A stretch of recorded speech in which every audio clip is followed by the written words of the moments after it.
Olá pessoal, sejam bem-vindos a mais um episódio do Greencast. E hoje a gente tem um tema muito bacana, muito relevante, que a gente vai falar um pouquinho sobre efeito sanfona. Por que é importante a gente tratar um pouquinho desse assunto? Vocês vão entender um pouquinho mais. A gente trouxe alguns convidados para falar sobre esse assunto tão relevante. Afinal de contas, a maioria das pessoas que buscam aí emagrecimento tem uma grande dificuldade, né, em conseguir atingir o peso desejado, um corpo mais saudável e se manter, né, dentro daquele peso padrão, aquele peso que a pessoa deseja, não só a nível de saúde, mas também a nível estético. Então, a gente tem alguns convidados para apresentar, para a gente bater esse papo. Vou começar com quem está aqui do meu lado, que é o Charles Feijó, nutricionista. Seja bem-vindo, Charles. Obrigado, Tom. É muito legal, é muito bom estar aqui, né, junto com todo mundo, para a gente falar sobre esse tema, né? Eu que trabalho com nutrição, todos os dias a gente recebe alguma notícia, ou então aquela paciente que chega, eu já engordei, emagreci inúmeras vezes, né? E eu acho que vai ser legal aqui essa turma diferente para a gente tratar sobre esse assunto e falar um pouco mais sobre esse tema aí que atinge tanta gente, né? Legal. A gente está também com a nossa querida Grace Feijão, quase que eu falo feijó. A Grace, que ela é jornalista, né, por formação, é uma influenciadora digital, e a Grace ela tem um exemplo real, né, de vida, né, com relação a essa batalha com o processo de emagrecimento. Vai poder falar um pouquinho mais pra gente. Seja bem-vinda, Grace. Obrigada, Tom. Prazer estar aqui falando de um assunto que realmente marcou a minha vida por muito tempo, né? Então, poder ver dicas e compartilhar um pouquinho aqui da minha história. E a nossa querida Júlia Souza, que está aqui comigo, ela que está aí no processo de formação em psicologia, mas que trabalha, né, no programa de interdisciplinaridade nutricional relacionado a transtornos alimentares e obesidade, né, que é o ProNutra. Especialista em terapia cognitiva e vai falar um pouquinho dessa parte comportamental, que é importante, tem tudo a ver, na verdade, quando a gente fala de emagrecimento. Seja bem-vinda, Júlia. Sim, muito obrigada, é um prazer estar aqui com vocês. E é interessante como muitas pessoas inicialmente não sabem que existe uma importância e uma associação muito grande da psicologia nesse processo de emagrecimento. De fato, é uma demanda que chega constantemente no consultório, mesmo quando a pauta inicial não é essa. Então, a gente sabe que essa questão do corpo influencia em muitos processos e é muito bacana estar aqui com vocês para conversar sobre isso. E eu gostaria de agradecer ao nosso estúdio, né, que é o nosso parceiro, o Estúdio Rubiex, que está aqui sempre proporcionando esse espaço para que a gente possa realizar as nossas gravações. E também agradecer ao nosso parceiro Só Bolo, né, que está aqui, ó, na nossa frente. Essa é uma novidade, né, que é o bolo de chocolate aí, ó, explosão de chocolate. A gente vai falar de emagrecimento, mas a gente tem que falar também de equilíbrio, né? Afinal de contas, emagrecimento não é sobre você deixar de fazer o que você gosta, deixar de comer o que você gosta, e sim sobre você se permitir ter equilíbrio e responsabilidade, né? Então vamos lá, vamos começar nosso bate-papo. Eu queria começar aqui falando um pouquinho sobre essa questão do efeito sanfona. É uma questão muito comum. A gente que trabalha com academias, eu sou profissional de educação física, estou aí pelo menos 17 anos trabalhando com academias e eu sei o desafio que é para a maioria das pessoas, porque quando a gente fala de processo de emagrecimento, a gente vai falar muito de pessoas que têm um hábito sedentário, pessoas que não costumam praticar atividade física e começam a buscar isso, né? Atividade física, a questão nutricional, almejando ali um objetivo, né? Seja de saúde ou estético. Normalmente, o apelo maior é o estético, né? Saúde, ela só vai ser levada em consideração quando a pessoa diagnostica alguma coisa, né? Tô com alguma disfunção metabólica, tô com algum problema crônico degenerativo, e aí a pessoa gera uma urgência para tratar aquela questão. Mas a grande parte hoje não está satisfeito com o corpo e aí buscam estratégias nem sempre das mais interessantes, né, para conseguir emagrecer. E a atividade física ela é uma parte central. Porém, a gente sabe, né, a literatura, quando a gente fala de pesquisa, a gente sabe que a grande chave do negócio é a alimentação. Se a pessoa não tiver um equilíbrio alimentar, um controle alimentar, a tendência é que ela possa até se exercitar diariamente, mas ela não vai conseguir emagrecer. Porque a atividade física ela é uma parcela pequena do processo. Ela é importante porque o profissional está ali para incentivar, para ajudar, para checar se a dieta está sendo seguida, se o cliente está conseguindo realmente fazer a readequação alimentar. Mas eu conheço muitas pessoas nesses 17 anos que treinam com regularidade e não conseguem emagrecer, né? Acha que só se exercitar é suficiente para emagrecer e a gente sabe hoje que não é assim que funciona. Então, queria começar com o Charles falando um pouquinho sobre esse processo, como é que é o processo das pessoas que buscam emagrecer lá contigo, quais são os maiores desafios que você percebe nos teus pacientes, principalmente aqueles que estão começando a se exercitar, que não tem o hábito, porque a gente sabe que no começo é doloroso, né? A gente vai falar um pouquinho mais daqui a pouco sobre isso, mas Charles, quais são os principais desafios para quem está buscando aí um processo de emagrecimento e que tem já um histórico relacionado ao efeito sanfona, de perde um pouco de peso, depois ganha. Fala um pouquinho. Olha, isso é muito comum e o que eu tento conversar muito com os pacientes é tentar explicar uma coisa muito simples, que o emagrecimento, ele é simples. Ele pode não ser fácil para algumas pessoas, mas fisiologicamente ele é simples. É só comer menos do que gastar. Basicamente, eu vou conseguir esse processo de emagrecimento. Então, quando a gente parte desse processo, eu sempre falo, o seu grande desafio é ganhar massa muscular. Porque quando a gente fala de efeito sanfona, eu estava até conversando aqui com as meninas antes, é que é o seguinte, muita gente acha que o efeito sanfona é específico de uma pessoa, é específico de uma medicação, mas na verdade o efeito sanfona ele é fisiológico. A gordura para o nosso corpo é sobrevivência. A gente acumula gordura com o objetivo de manter sobrevivência ali. No momento que a gente perde abruptamente aquela gordura, no momento que a gente trabalha aquilo ali, o corpo ele entra em contra-regulação. Ele aumenta, né, um hormônio chamado grelina, que é o hormônio da fome, ele diminui o metabolismo à medida que ele perde, porque ele pensa assim, poxa, perdi sobrevivência, preciso recuperar. Então, automaticamente ele faz isso. Não é a medicação que faz isso, não é você própria que faz isso. Então, o corpo faz e você acaba engordando sem nem perceber, porque você não tem essa sensação que está comendo mais. Você vai tendo mais fome, vai gastando menos, e ali aquele processo acontece quando você vê, opa, já engordei de novo, já não sei esse processo. E o que eu brinco muito é que a gente pensa numa estrada, tá? E se tiver um buraco bem fundo nessa estrada, e o prefeito vai lá e passa só o asfalto por cima, qualquer carro que passar vai quebrar.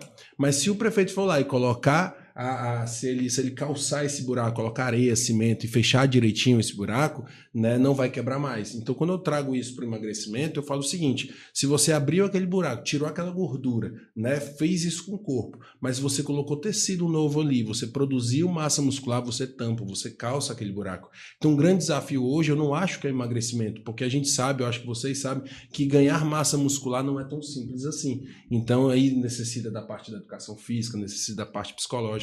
Então, durante todo esse processo, a gente estava até conversando com ela, que eu acho que a grande virada foi quando ela colocou o exercício dentro da vida dela. Então, quando a gente tem essa questão do ganho de massa muscular, a gente interrompe esse efeito sanfona e esse é o grande desenvolvimento do processo. Legal. Grace, fala um pouquinho como é que foi esse processo, né, de emagrecimento, esse processo de uma construção de uma nova Grace, né? Porque foi um processo, quanto tempo demorou, como é que foi? Conta pra gente. Olha, quando eu vi o tema efeito sanfona, pronto, isso fez parte da minha vida por muitos e muitos anos, né? Até os 35 anos eu sofri com efeito sanfona, então 46. Então, e já começou com 15 anos, porque na época eu era modelo, aí tem toda aquela questão do peso, do padrão, e já tinha que emagrecer, comecei a fazer dietas malucas, dieta do iogurte, dieta da proteína, dieta de tudo. Aí passava 2 semanas e emagrecia 12 quilos, 15 anos, né? Emagrecia rápido, 2, 3 semanas depois engordava mais. E era assim, 6 meses eu estava num peso, 6 meses era outra pessoa. Então, por anos e anos, isso foi se arrastando e me causando uma crise de identidade. A chegar no ponto que eu dormia, sonhava que estava magra, acordava, estava gorda. Estava magra, dormia, sonhava que estava gorda. Menina, era uma loucura na minha cabeça, né? Então, aí chegou... Com 35 anos, eu tive depressão, tive um hipotiroidismo também, que piorou a minha situação, porque eu já estava com compulsão alimentar, de tanto, né, efeito sanfona, engorda, emagrece. Precisei fazer a cirurgia bariátrica, né, mas aí eu estava morrendo de medo na época, né, de fazer a bariátrica, mas não tinha jeito, porque eu já estava com várias comorbidades, né, gordura no fígado, pré-diabetes, já com início de hipertensão, hérnia de disco, por conta do peso. Eu disse, agora, ou eu tomo uma decisão, já que eu não estou conseguindo, mais 20 anos de luta, ou, vou prejudicar minha saúde? Não vou, né? Risco de vida, risco de morte, no caso, né? Então, eu disse, olha, eu vou fazer a bariátrica, mas eu preciso mudar a minha vida, né? Se eu não mudar a minha vida, não vai valer a pena. Eu tenho que fazer valer a pena. Então, o que eu estava até comentando com ele, que o que fez essa virada de chave foi porque eu disse, eu quero ser atleta. Então, eu falei para o meu médico, né, quando é que eu posso voltar a treinar? Ele disse, olha, com 15 dias você caminha. Com 15 dias eu comecei a caminhar, com 1 mês eu fui fazer musculação, com 3 meses eu voltei a correr, com 8 meses eu atingi a minha meta de peso e simplesmente fiquei apaixonada pelo esporte, né? E por 10 anos eu não parei de treinar. Então, aquela questão que você falou, né, do ganho de massa muscular, troquei a minha compulsão alimentar pela compulsão pelo esporte, digamos assim. Acho que foi uma boa troca, né? Uma troca justa, né? Foi. Então, não tive mais regão, tive regão de peso durante esse tempo todo. Isso é uma coisa fantástica. Eu durmo, eu acordo, eu sei quem eu sou, né? Porque eu virei essa chave. E eu até estava comentando aqui, rindo, porque, botaram o bolo aqui no dia que eu vim. Por quê? Para provar que a gente tem que perder o medo de comer. Eu tinha medo de comer. A comida me causava ansiedade, assim, digo, se eu comer eu vou engordar. Não, eu aprendi que, né, a gente pode comer de tudo com equilíbrio. Legal. Psicologia, tem muita psicologia. Vamos já falar um pouquinho sobre isso também. Vamos voltar aqui um pouquinho sobre essa questão, Charles, da hipertrofia, do processo de emagrecimento. Existe um grande paradigma hoje, que é o fato de as pessoas que querem emagrecer se preocupam muito com a balança. E a gente sabe que massa muscular pesa, né? O que muda é que a densidade de um músculo ela é menor, ou seja, 1 quilo de músculo ocupa menos espaço do que 1 quilo de gordura. Então, muitas vezes a pessoa não vê uma diferença na balança, mas ela está no processo de emagrecimento, né? E hoje todo lugar tem balança, né? Academia, em casa, farmácia, né? em casa. Então, existe muito essa questão das pessoas que buscam emagrecimento. Quando vê ou não vê uma alteração na balança, ou vê a balança subir, já associa automaticamente a ganho de gordura. Então, como é que é para você hoje trabalhar com pessoas que estão no processo de emagrecimento, colocar na cabeça que precisa ganhar massa muscular e essa relação com a balança? Cara, é muito interessante, isso é demais. A minha estratégia é que na minha meta com alguns pacientes eu falo assim, quero você 2 quilos mais pesado, né? Então, tipo assim, já para quebrar um pouco sobre isso. Mas eu converso muito, a primeira coisa que eu converso, eu atendo com uma garrafa de água, e eu disse, olha, se eu beber essa garrafa de água agora, de 900 ml, eu vou engordar 1 quilo, né? E eu tenho lá tipo um bonequinho, né, que é uma gordura e uma massa muscular, né? Uma cópia ali, e eu fico mostrando uma molécula de gordura, de 1 quilo de gordura, ela precisa de 7.000 calorias para que a gente produza aquilo ali, né? Que é a grande matéria-prima que as pessoas às vezes não entendem, que para produzir gordura tem que ser caloria. Tem muita gente que acha que engorda com remédio, tomei corticoide, vou engordar, anticoncepcional, porque eu tenho uma tireoide ruim e tudo. Eu falo, olha, você não constrói um prédio de 20 andares com cimento para 5. Então, você não produz gordura sem ter a matéria-prima, que é a caloria. Então, eu mostro lá. Eu disse, olha, quando está no final de semana, se você ganha 2 quilos, você acha que em 2 dias o seu corpo conseguiu construir uma molécula tão complexa como essa, né? Então, a gente vai quebrando esses paradigmas aí, explicando exatamente isso, que não tem como. E é muito comum. E eu falo também um quesito né? Eu tenho 95 quilos, o meu peso ideal seria 80 quilos, então não precisaria perder. E eu falo que a partir de hoje, a nossa meta não é a balança, a nossa meta é o espelho, né? E aí a gente fica sempre trabalhando com isso. Eu disse, olha, quando você tiver dúvida, venha avaliar na bioimpedância ou no adipômetro, ou então por foto. Mas por balança, pelo amor de Deus, não faça isso comigo, não. É um problema. Balança é problema. Balança é mais problema. atrapalha do que ajuda, né? Com certeza. Júlia, como é que vocês que já têm lá um grupo de pesquisa, tem um pessoal que entra nesse programa, como é que é o acompanhamento de vocês? Como é que vocês fazem para ajudar as pessoas nesse processo de emagrecimento? E a gente fala de balança, isso tem influência cognitiva, a pessoa tem essa questão de, poxa, subir a balança, não, meu Deus. Então, essa questão emocional é um fator muito relevante, essa questão psicológica é um fator relevante. Então, como é que vocês fazem lá o acompanhamento para que traga essa consciência, traga essa mente mais apropriada, mais preparada para o processo de emagrecimento? Sim, lá no programa é um ambulatório, né? E a gente trabalha com transtornos alimentares e obesidade. Então, a questão do ganho de peso, ela é muitas vezes o cerne do nosso tratamento, principalmente quando a gente está falando, por exemplo, de pacientes com anorexia e bulimia. Existe um medo do peso, existe um medo da gordura, um medo de um determinado tipo de corpo. E a balança é quase que um bicho de 7 cabeças por lá. Então, a gente tem todo esse movimento. Por exemplo, as pacientes, elas são pesadas de costas pelas nutricionistas da equipe, justamente para desassociar essa questão da numeração, porque é muito difícil. E o que eu percebo cada vez mais é que, acredito que o Charles também nota isso, é como se a gente estivesse fazendo um trabalho remando contra uma maré.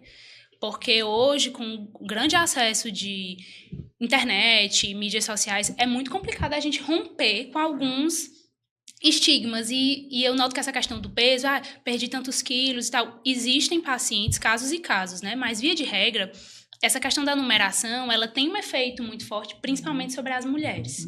Então, lá no Pronutra, a gente tem um trabalho multidisciplinar, então temos uma equipe com psicólogos, nutricionistas e psiquiatras, porque a gente está falando também de um transtorno mental, não é só um caso de emagrecimento. Então, nos casos de compulsão alimentar, por exemplo, que aparece com frequência, a gente tem esse movimento que puxa exatamente para o que tu trouxeste, que eu acho que muitas vezes é o cerne quando se fala desse processo de emagrecimento, de desassociar a comida como um inimigo, porque a comida vira o que representa tudo aquilo que você não quer ser e o lugar onde você quer estar. Mas se esquece muitas vezes que a comida é também o que permite uma confraternização, a comida está presente em momentos de família, né? Eu gosto sempre de falar que a gente comemora. Então, a comida está inserida em todos esses ambientes. Então, o nosso trabalho também vai nesse lugar de mostrar que o emagrecimento ele é possível e não necessariamente precisa ser feito uma retirada, uma exclusão daquilo que tem um valor e que importa. Mas que a gente vai, nesse trabalho colaborativo com os nutricionistas, sempre colocando todo mundo no mesmo canto, assim, encaixando as pecinhas para que esses objetivos eles possam ser possíveis, tanto dos pacientes para ter uma melhor qualidade de vida, uma saúde, a questão da estética, que muitas vezes a gente esquece que tem uma importância sim, mas sem abrir mão da saúde mental, que é um processo importantíssimo nesse momento. Legal.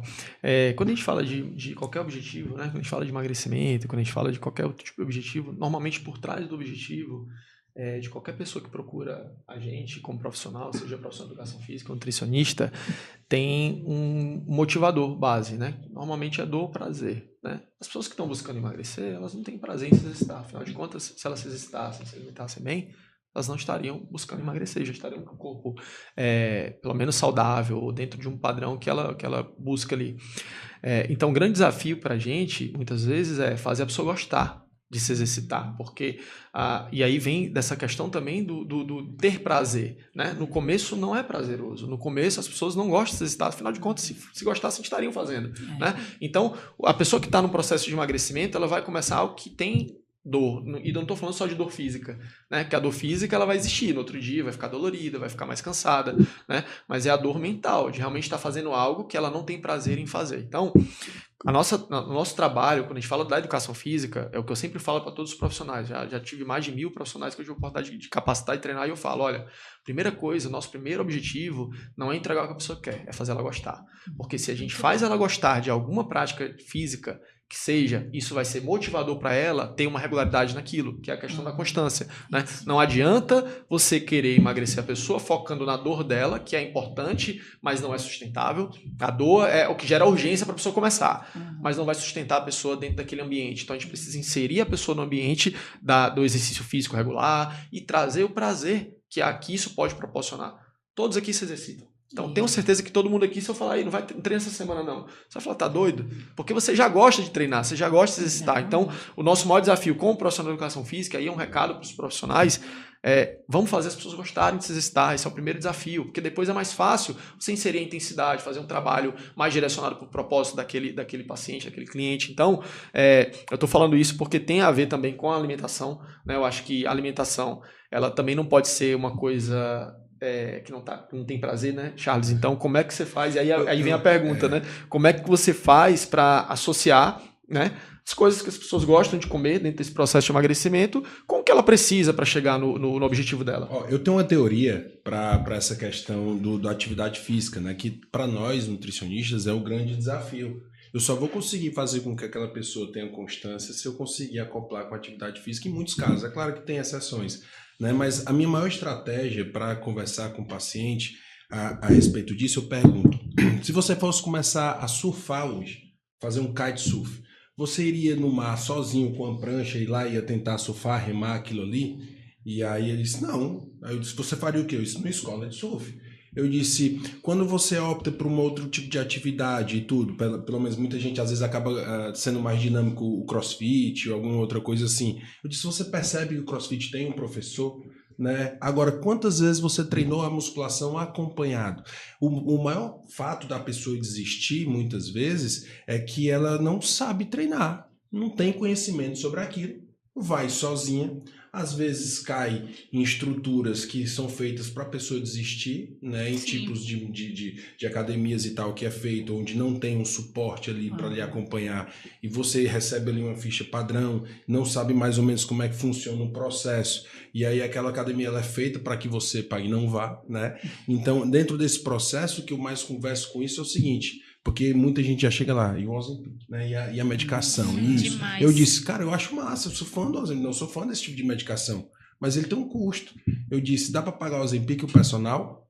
Se não der, só o personal. Entendeu? Porque eu falo, esse tipo de ação onde a gente consegue gerar, né, colocar para a pessoa entender que existe uma dinâmica dentro da musculação, porque eu sou muito fã da musculação em si, eu acho que a musculação ela é mais completa dentre as opções que a gente tem, e como adultos, né, a psicologia sabe muito, a gente tem que fazer o que tem que ser feito, talvez não só o que a gente gosta, mas é importante pelo menos que a pessoa comece, né? Se começar com outra coisa, tudo bem, mas em algum momento vai ter que cair na musculação, porque senão não dá certo. Mas dentro desse processo, e aí a gente toca muito nisso, né, para fazer com que a pessoa consiga. E agora, com relação à tua pergunta, para a gente trabalhar com o que a pessoa gosta, eu sou muito criterioso no seguinte, para que a pessoa entenda, gourmetizar o erro é errar do mesmo jeito. Onde é que eu quero chegar com isso?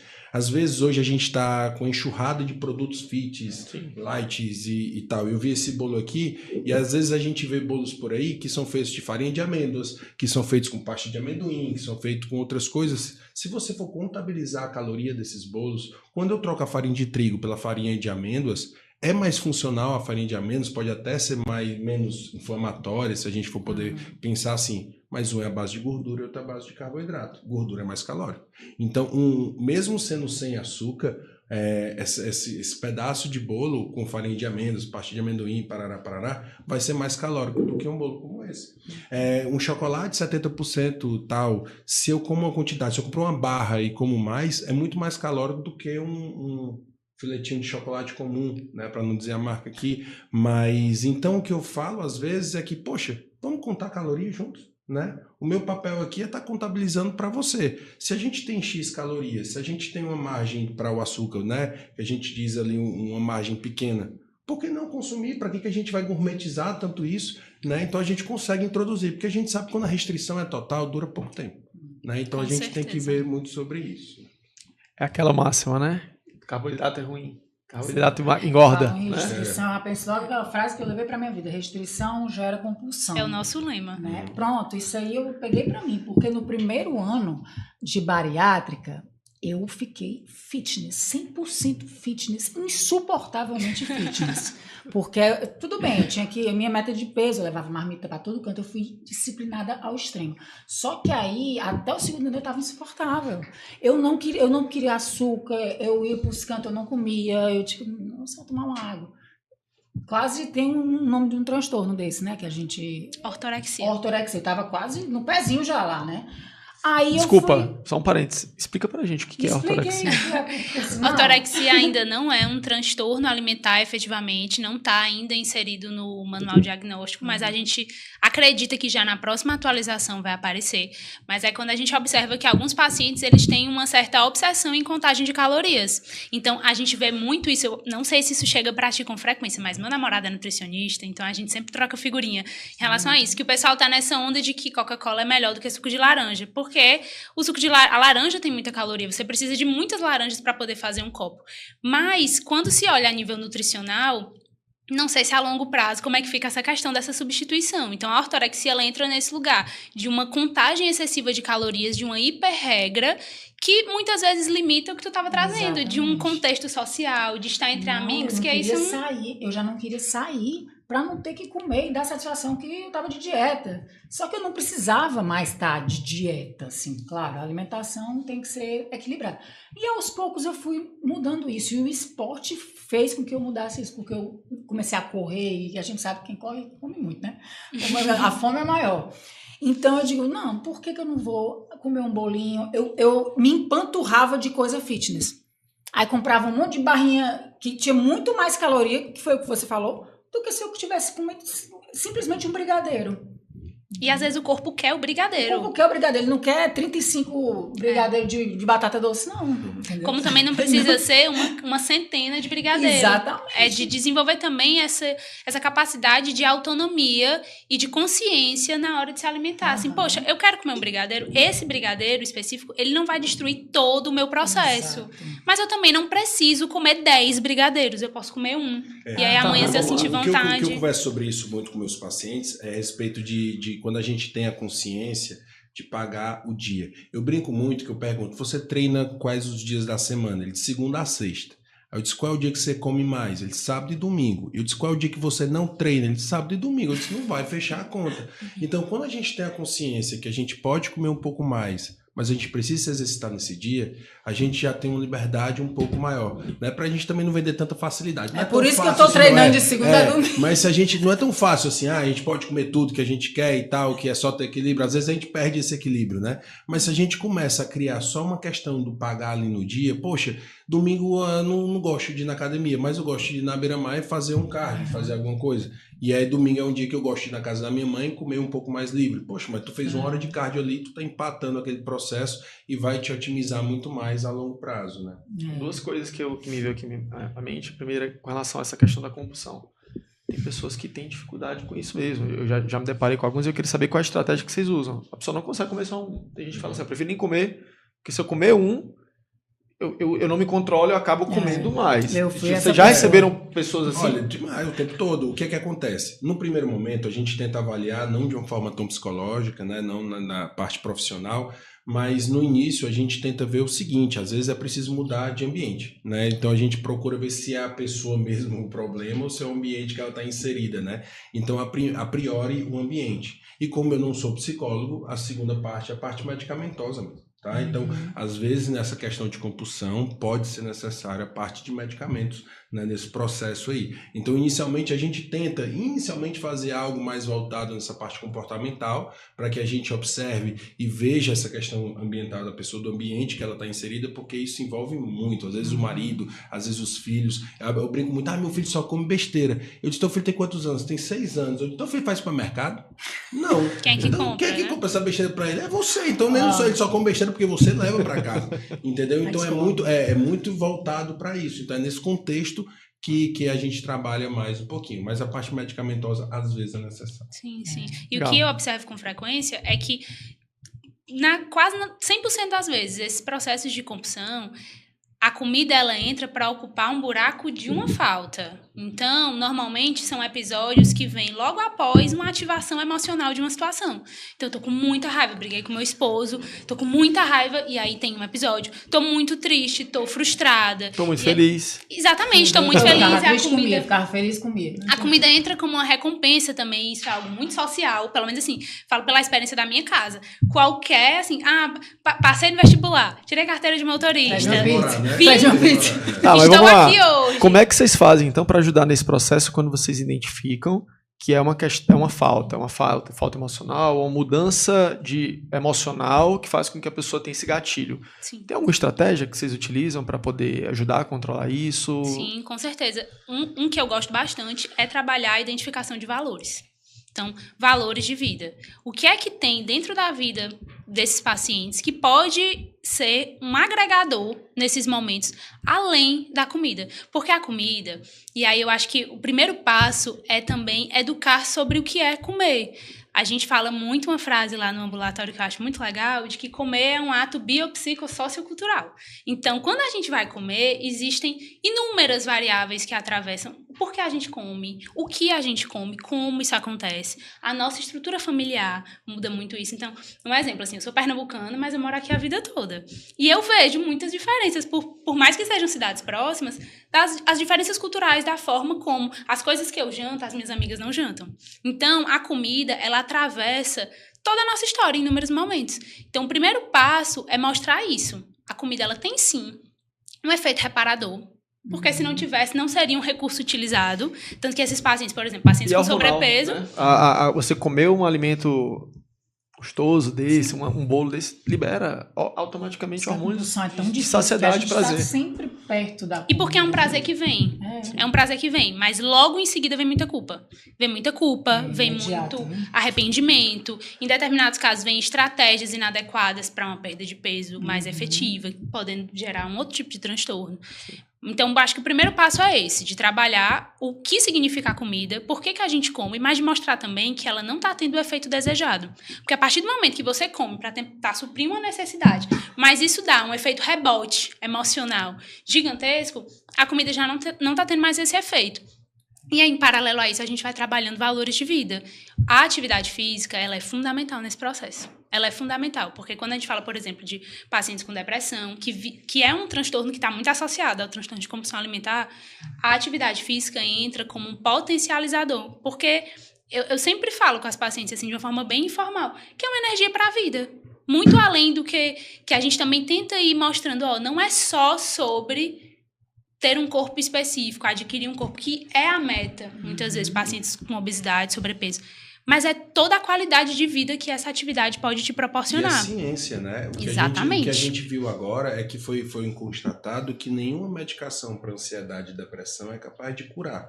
Ela controla durante o uso, né? Então, que é o que a gente vive dentro desse sistema medicamentoso da indústria farmacêutica, Sim. que não existe medicação para curar nada. É só para diabetes é para a vida toda, para pressão alta é para a vida toda, para depressão é para a vida toda.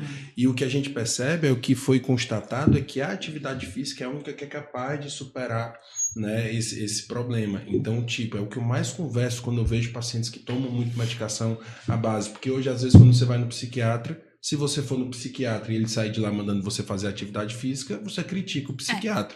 Então você tem que sair com remédio. E muitos têm essa ideia também. Não, se o paciente veio aqui, eu tenho que receitar alguma coisa.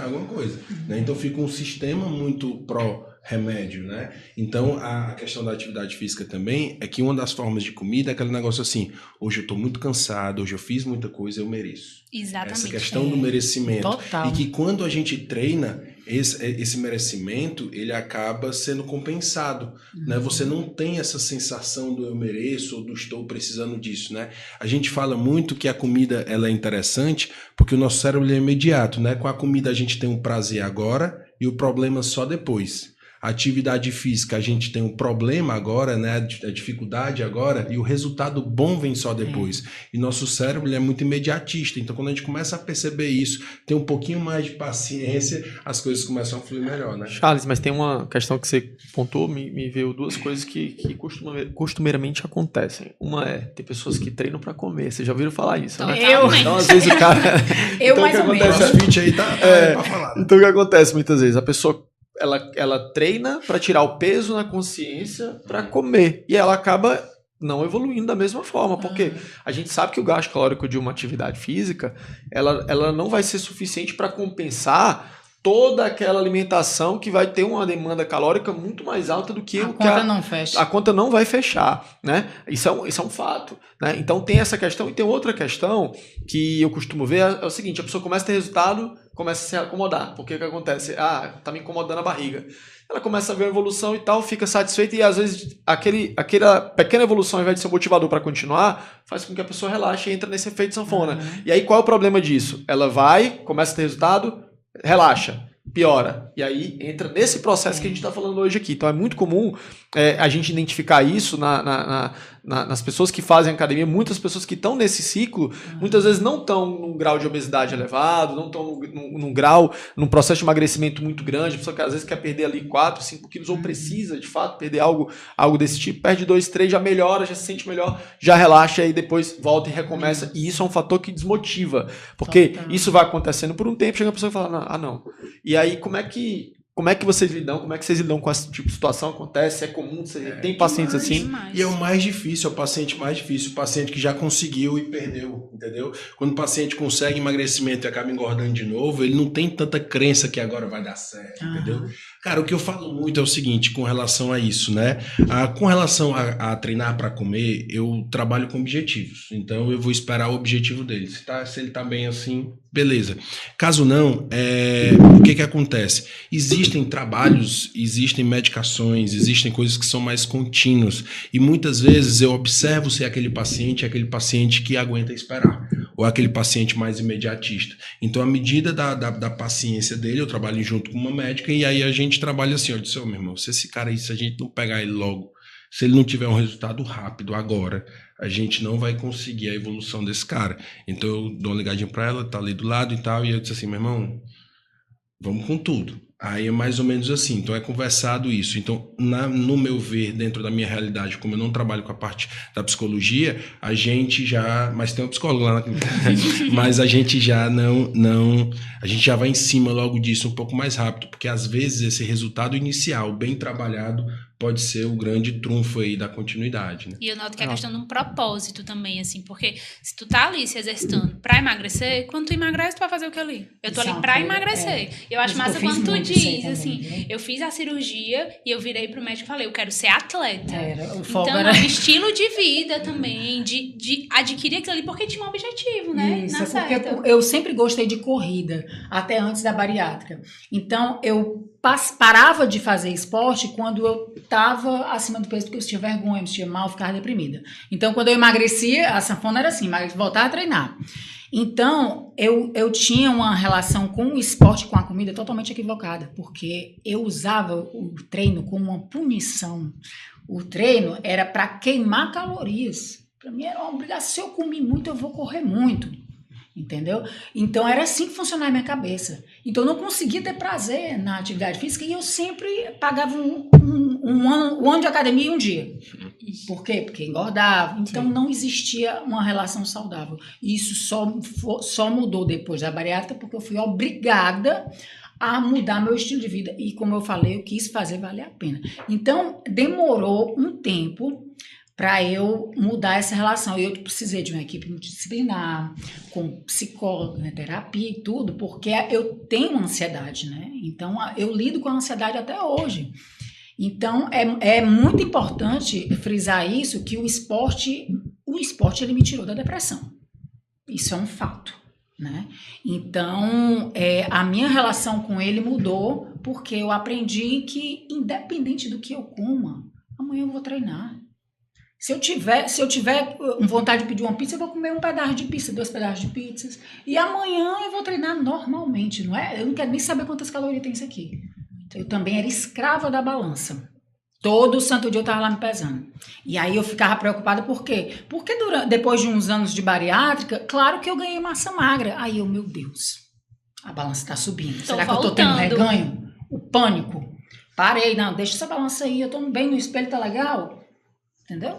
É isso, essa relação demora para mudar, mas quando muda você fica na paz. E aí vai a importância, né? A gente aliar, né, o que a pessoa precisa fazer. Exatamente. E tentar injetar doses de coisas que ela gosta de fazer. Tem uma coisa que eu acho bacana, que é o seguinte: eu não conheço uma pessoa que treina há um ano e se arrepende. Tem treinado por há um ano. Perigo. Então, assim, para quem está assistindo a gente, escutando a gente, o começo vai ser doloroso, mas, gente, vai valer a pena. É prazeroso hoje em dia e até de forma imediata. Você sai de um treino, você faz um treino hoje, começando hoje, você é sedentário. Você vai sair cansado, mas você sai com uma sensação tão boa, porque tem a liberação automática de serotonina, a pessoa já sente bem, o bem-estar ele é automático, ele é imediato, é um efeito agudo do exercício físico, né? E o efeito de longo prazo vão ser os resultados que a pessoa está buscando. Então, agora, lógico, né? Vai ter o outro dia que a pessoa vai acordar. Sem andar nada. Com dificuldade. A pessoa entender que é um processo que tem prazo para acabar e não demora muito. Então, assim, a partir de 2, 3 semanas, a pessoa já começa a sentir menos isso, menos esse efeito. Começa a perceber mais os benefícios.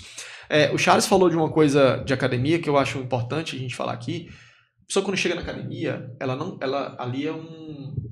sente um peixe fora d'água, porque ela não sabe ajustar o equipamento, ela não sabe fazer nada. Aí sabe qual é o mecanismo natural de quem está começando e não tem acompanhamento? Ela vai pra esteira, porque ela sabe que tem um botão verde para ligar e tem um botão vermelho para desligar. Nossa, parece que tá falando de mim.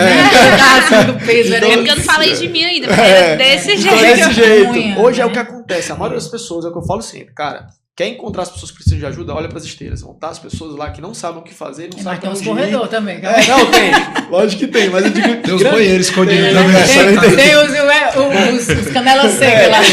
Mas aí dá pra ver a diferença, né? Só de olhar. Então, mapear essas pessoas, porque são pessoas que não... É aquela pessoa que fala assim, não vou incomodar o professor, não. Não quero incomodar. Eu porque já a pessoa abandonei tem muita vergonha. academia por conta disso. E a pessoa tem vergonha, porque não é o ambiente dela. Então, o profissional, procura observar, olha as pessoas que estão ao seu redor, veja que sempre você vai identificar pessoas que precisam da nossa ajuda de fato. Então, E às vezes a desistência tá aí, né? Antes de começar. na verdade, às vezes não. A gente tem dados. As pessoas que não têm um tipo de acompanhamento, que seja uma avaliação, uma orientação inicial, um acompanhamento, uma anamnese que seja, para checar a rotina e aliar a rotina da pessoa, né?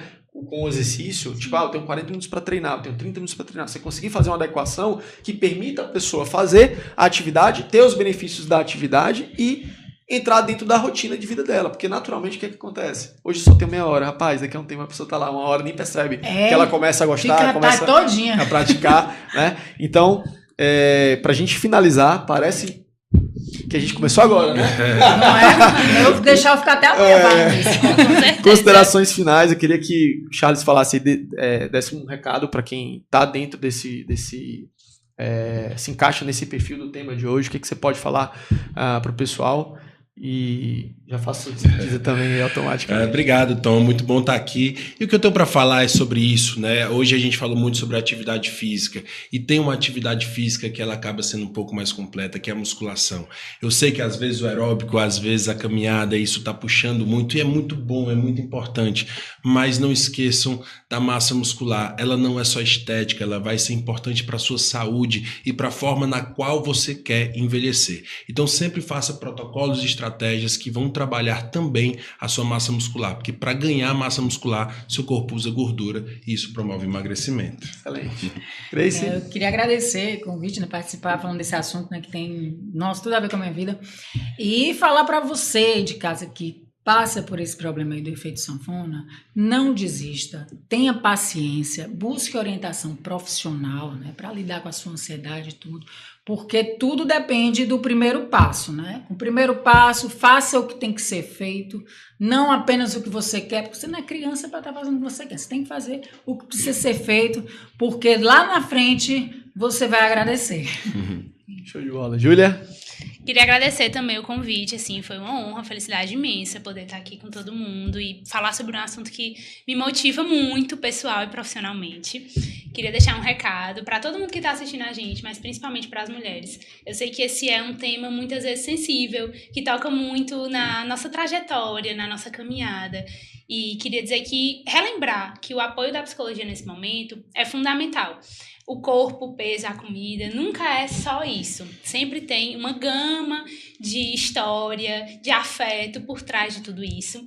Inclusive, eu preparei um material para todas as mulheres que estão assistindo o podcast. Então, quem tiver interessado em receber um material exclusivo sobre reganho de peso, me segue lá no Instagram, dá um oizinho no direct, que aí eu converso com vocês e envio tudo para vocês. Foi um prazer estar aqui. Eu espero que tenha sido assim tão prazeroso para todo mundo como foi para mim, foi maravilhoso.